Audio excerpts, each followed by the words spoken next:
My son looked at his watch while I was telling him I might be dying.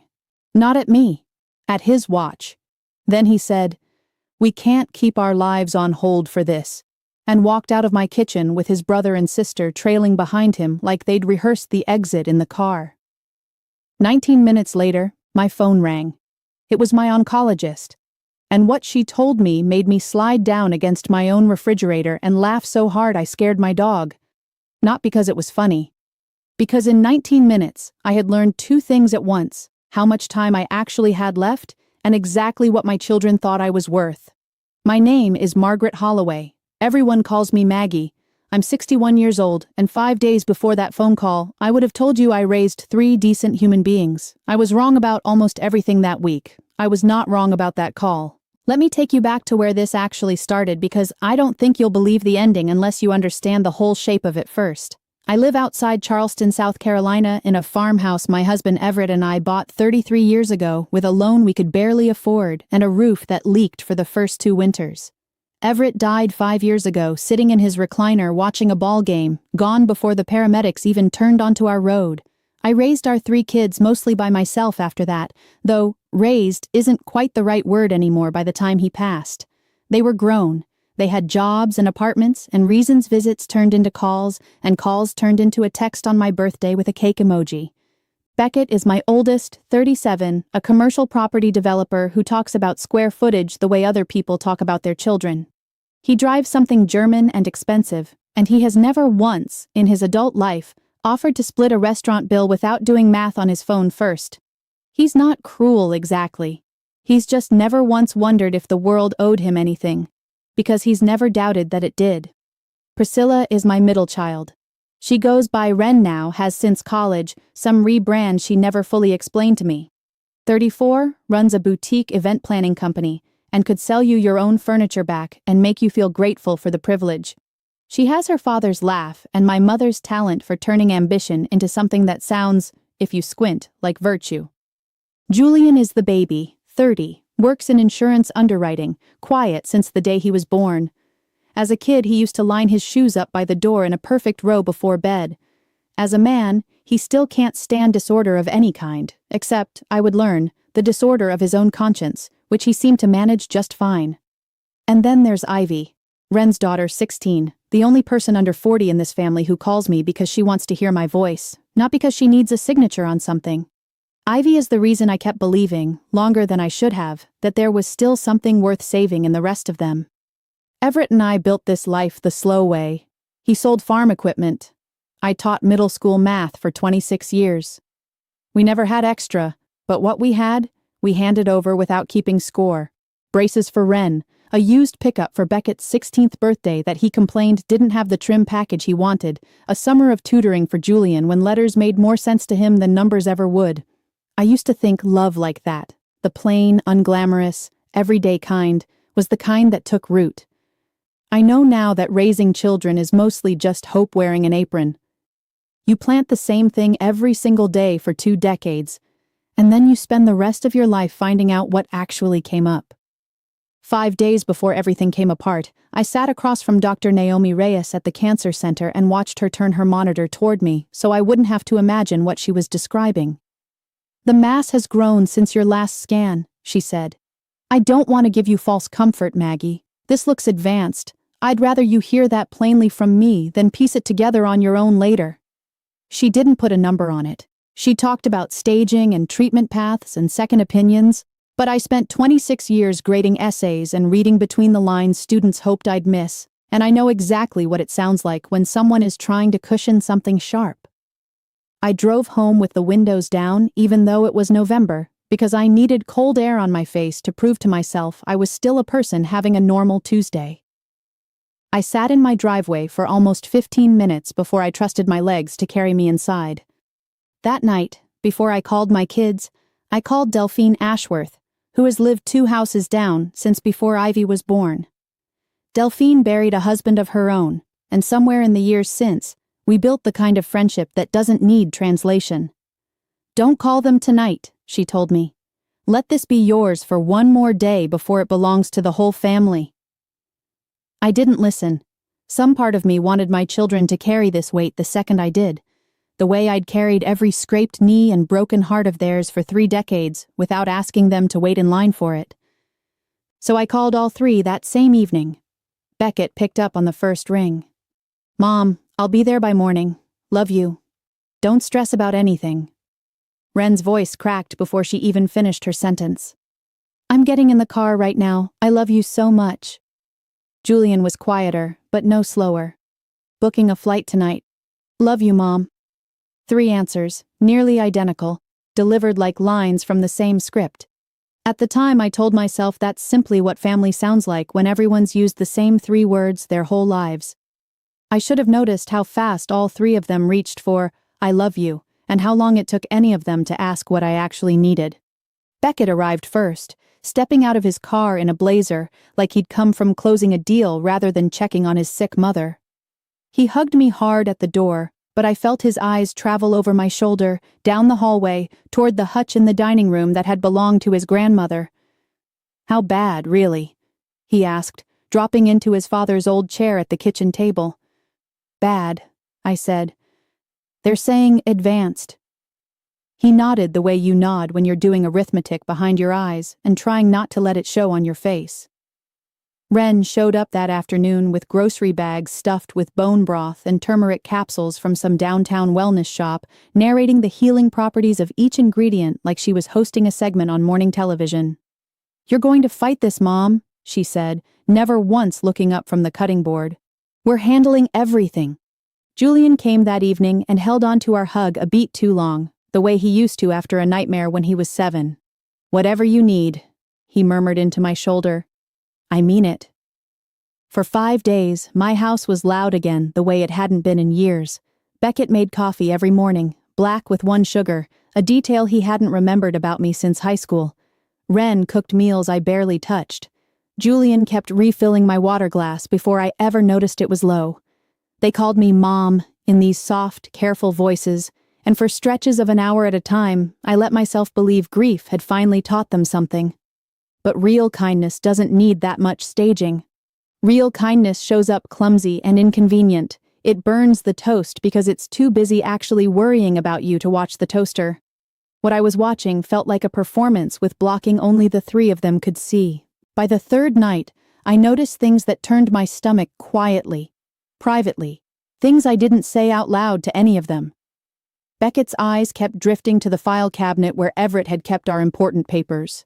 Wren found reason after reason to walk past my bedroom, glancing at the jewelry box on my dresser. Julian, ever the underwriter, asked me twice in one evening, with a casualness that wasn't casual at all, whether everything was organized, in case things moved fast. I told myself I was being unfair. I told myself fear makes people clumsy. I wanted very badly to be wrong about my own children. Ivy came by that same evening straight from school, backpack still on one shoulder. She didn't bring broth or supplements or questions about paperwork. She curled up next to me on the couch, put her head on my shoulder, and asked what my favorite flower was, because she wanted to plant some for me in the spring. "Tulips," I told her. "Nothing fussy." "Okay," she said. "I'm planting a whole bed of them." She never asked about the prognosis. She never asked about the house or the accounts or what happened to any of it if the worst came true. She asked about tulips, and for the first time in 3 days, I cried in front of someone without immediately apologizing for it. On the 5th night, I cooked dinner myself for the first time since the diagnosis. Pot roast, the meal Everett used to request every year on his birthday. I wanted one evening that felt like a family instead of a hospital waiting room. I set out the good china, the plates we only ever used for holidays, and for a few minutes, listening to the 3 of them talk over each other about nothing at all, I let myself believe we might get through this together. Then Beckett set down his fork. "Mom," he said, in the same tone I'd heard him use describing difficult clients, "we should talk about the estate while you can still make decisions clearly." The table went quiet in a way that had actual weight to it. Wren wiped her hands on a napkin that wasn't wet. "We just want everything protected so you don't have to worry about it." Julian stared into his glass. "Do you even have an updated will? Because if not, this gets complicated fast." I sat with that question long enough to feel something in my chest go still and cold. "I haven't touched my will since your father died," I admitted. I've meant to. I just haven't had it in me. The shift in the room was instant, and it was the most honest thing any of them had shown me in 5 days. Beckett's jaw went tight. So we drove down here, took time off work, and you haven't even handled the basics? Wren's soft voice disappeared completely. Mom, that is genuinely irresponsible. Do you understand what happens if something happens to you with no plan in place? Julian laughed once, short and humorless. I moved 3 client calls for this. Something in me, the part that spent 26 years reading a classroom full of kids and knowing exactly which ones were lying about their homework, finished a calculation I'd been avoiding for 5 days. We can't keep putting our lives on hold over paperwork you should have handled years ago, Wren said, standing so fast her chair scraped the floor. I have a company to run, Mom. Beckett didn't disagree. He just nodded, already reaching for his phone. Julian didn't look at me at all. They went upstairs together, and I sat alone at my own table, listening to suitcase zippers and closet doors, the particular rhythm of people who had already decided, sometime in the last 5 days, exactly how this visit would end if I didn't hand them the answers they wanted. Beckett paused in the front hall, suitcase in one hand, keys jingling in the other. Call an estate attorney first thing tomorrow, he said, like he was recommending a stock. Before this gets messy. Then he opened the door. Cold November air rolled in, carrying the smell of someone's wood smoke down the block. Wren walked past me with her purse clutched against her side, not meeting my eyes. Julian paused half a second at the threshold, opened his mouth like he might say something different from the others, then closed it and walked into the dark. The door shut. My house went silent in that particular way only an empty house can be. Not peaceful. Just empty. I stood in my own hallway with the good china still on the table, the pot roast going cold, 3 half-finished glasses of wine catching the porch light. 19 minutes later, my phone rang. Dr. Reyes's name lit up the screen. I almost let it go to voicemail. I genuinely did not think I had anything left in me that night to absorb more news. Something made me answer anyway. Maggie, she said, and there was something different in her voice, something that didn't match the careful, measured tone from her office 5 days earlier. I need you sitting down. I told her I was. I wasn't. But I slid down the front of my refrigerator and sat right there on the kitchen floor. There was an error in your file, she said, a significant one. When I pulled your complete pathology report this afternoon ahead of our treatment meeting, I found your original biopsy had been cross-filed with another patient's results. Your scans do show a mass, Maggie, but the biopsy we used to stage you as advanced, that wasn't yours. It belonged to another patient with a similar name. The kitchen tilted slightly. I don't understand. Your actual results came back today, she continued. What you have is real and it needs treatment, but it's early stage. Highly treatable. Your prognosis is good, genuinely good. I am so sorry this happened, and I wanted you to know the truth the moment I confirmed it myself. I sat on my kitchen floor and I laughed. Not because anything was funny, because in 19 minutes I had gone from believing I had months left to learning I likely had decades. And in that same 19 minutes, I had also learned, with total clarity, exactly who my children were the moment they believed there was nothing left in me worth staying for. I didn't call them that night. I sat with the truth alone the same way I'd sat with the lie alone 5 days earlier, and I let myself feel all of it. The relief, the grief, and underneath both, something colder and steadier settling into place. 2 days later, I noticed my grandmother's opal ring missing from my jewelry box, the same box Wren had walked past so many times that week. I pulled up the footage from my doorbell camera, the same reflex that makes me check the back door twice before bed. There, time-stamped the morning after that dinner, was Wren letting herself in with a spare key I didn't know she still had, staying inside for 4 minutes, then leaving. I never confronted her. I had the locks changed that same week, and I quietly filed the ring away in the same mental ledger where I'd started keeping track of everything else. One more piece of evidence in a case I hadn't realized I was building until it was already finished. The next morning I called my attorney, a precise, unshakable woman named Doreen Achebe, who had handled Everett's estate years earlier. I told her everything: the diagnosis, the correction, the dinner, the suitcases dragged down my stairs 19 minutes before the truth arrived. "You don't owe anyone an explanation for protecting yourself," she said. "Not even your own children." I sat in her office that Thursday and walked her through every detail: the dinner, the doorbell footage, the missing ring. She took notes without judgment, the way good attorneys do, until I finally ran out of things to say. "What do you actually want here, Maggie?" she asked. "Not what you think you should want. What do you want?" I sat with that question longer than I expected. "I want my future to belong to the people who showed up for it," I finally said. "Not the ones who showed up for what they thought was left of it." She nodded once, slid a legal pad across her desk and said, "Then let's build that."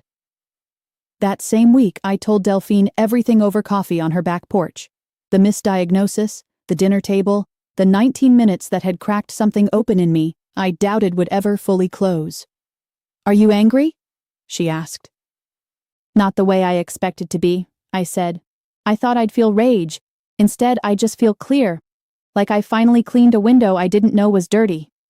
"That's worse than rage," Delphine said, refilling my cup. "Rage burns out.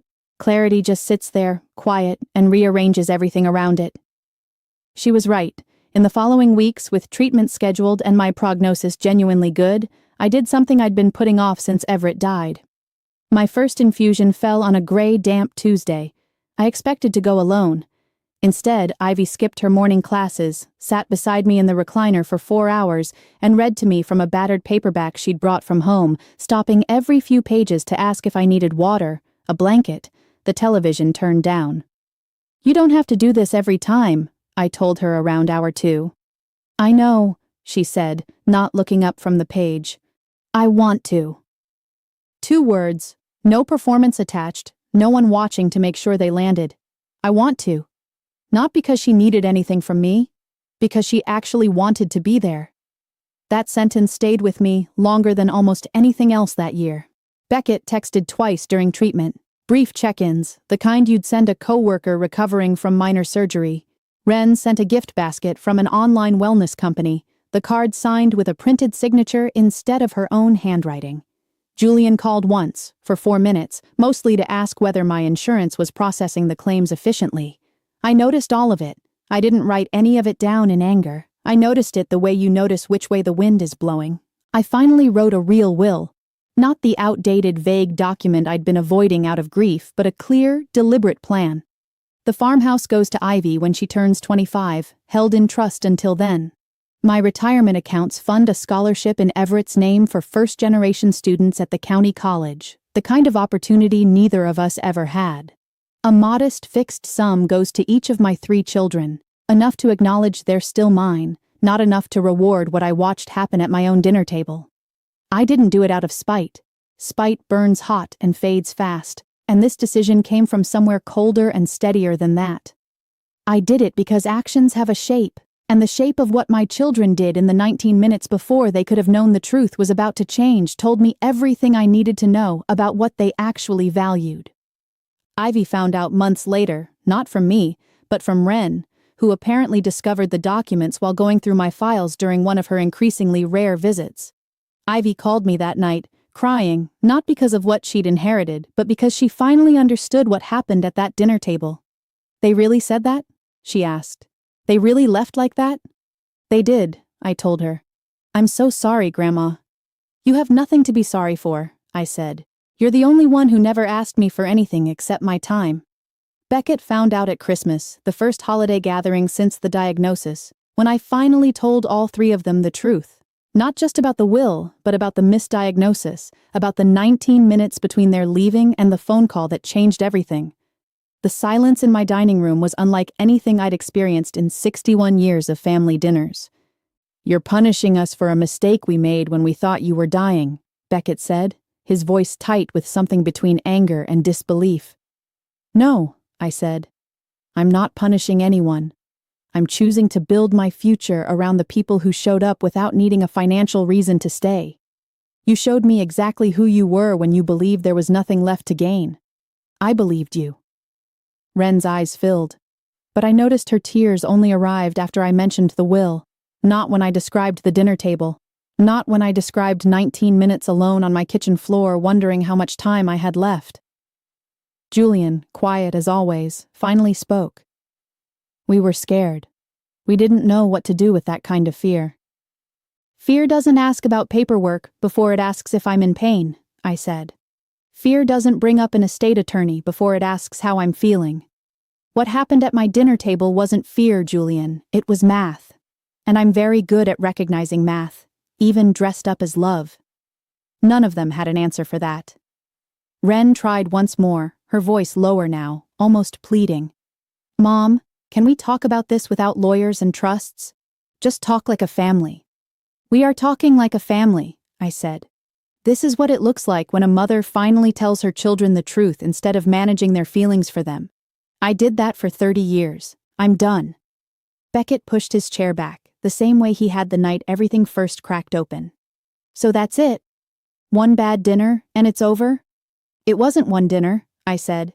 "It was 19 minutes. The 19 minutes where all three of you decided exactly how much I was worth before you had any reason to think you'd ever get caught." I watched something cross his face that looked almost like recognition, the way a person looks when they finally hear, out loud, a sentence they'd been avoiding inside their own head for months. Beckett came back alone 3 weeks after that Christmas dinner, parking in the same driveway, but this time without the blazer, without the cologne that usually announced him before he reached the door. He stood on my porch looking smaller than I'd ever seen him. "Can we talk?" he asked. "Just us." I let him in. We sat at the kitchen table, the same one where everything had unraveled, and for a long moment neither of us said anything. "I keep replaying that dinner," he finally said, trying to figure out when exactly I became someone who'd say that to his own mother. "What did you decide?" I asked. "I don't think it happened in one moment," he said. "I think it happened slowly, over years. Every time I let a phone call replace a visit. Every time I told myself I'd make it up to you later. By the time you actually needed me, I didn't know how to show up as anything except the version of myself I'd been practicing the longest." It was the most honest thing he'd said to me in over a decade, and I told him so. "Does that change anything?" he asked, glancing toward the hallway, toward nothing in particular, toward everything. "It changes how I see you," I said. "It doesn't change the will. Those are two different things, Beckett. One is about who you are. The other is about what I owe the people who showed up consistently, not the people who showed up sincerely 3 weeks too late." He nodded slowly, the same nod from that first morning, except this time there was no math behind it, only something closer to grief for a version of himself he hadn't realized he'd been building all along. He never asked to be added back into the will. I think for the first time in his adult life, he understood that some things can't be renegotiated just because you finally feel sorry. I'm 62 now. My treatment worked exactly as Dr. Reyes predicted, once she had the correct file in front of her. I have my strength back most days. I still live in the farmhouse, though now it's filled more often with Ivy's laughter than with the particular silence that follows people who only show up when they think there's something to gain. Last spring, true to her word, Ivy planted a full bed of tulips along the porch, kneeling in the dirt in her school clothes, completely unbothered about ruining a good pair of jeans. I watched her from the kitchen window and thought about how strange it is that the people who give you the least reason to doubt them are so often the ones we almost overlook, simply because they never made their love loud enough to notice. She comes by most Sundays now, sometimes with takeout, sometimes with nothing but homework and a need for quiet company. And I've started to understand that this plain, unremarkable togetherness was the thing I'd been measuring love by all along, even before I had the words for it. I still see Beckett, Ren, and Julian occasionally, holidays, an obligatory call on my birthday. The relationship isn't gone, but it isn't what it was, and I've made peace with that. Some bridges don't burn completely, they just stop being the road you walk every day. What stays with me, even now, isn't the anger. It's the clarity. It took one clerical error, a 19-minute gap between a lie and the truth, to show me something about my own children that 3 decades of birthdays and holidays had somehow kept hidden in plain sight. There are still mornings I catch myself reaching for the phone to call Ren about something small, a recipe, a piece of neighborhood gossip, the kind of nothing conversation mothers and daughters have 1,000 times over a lifetime, before I remember, all over again, why that instinct doesn't quite fit anymore. Grief, I've learned, doesn't only show up for the people we lose. Sometimes it shows up for the people who are still alive, still reachable by phone, who have simply become someone you no longer fully recognize. I think about how close I came to never knowing. How easily a different set of circumstances could have let that performance of love stand uncorrected forever. I think about how many people out there are living inside that same uncorrected performance right now, never getting their own 19-minute phone call to reveal the truth. So I'll leave you with this, because I think it matters more than anything else I could say tonight. If the people closest to you only show their truest selves in the moments they believe nothing is being watched, what does that tell you about everything they've shown you up until now? If this story moved something in you, I'd genuinely love to know. Have you ever discovered the truth about someone close to you in a moment they never expected to be tested? Tell me in the comments. And if you want more stories like this one, subscribe, because there are plenty more where this came from.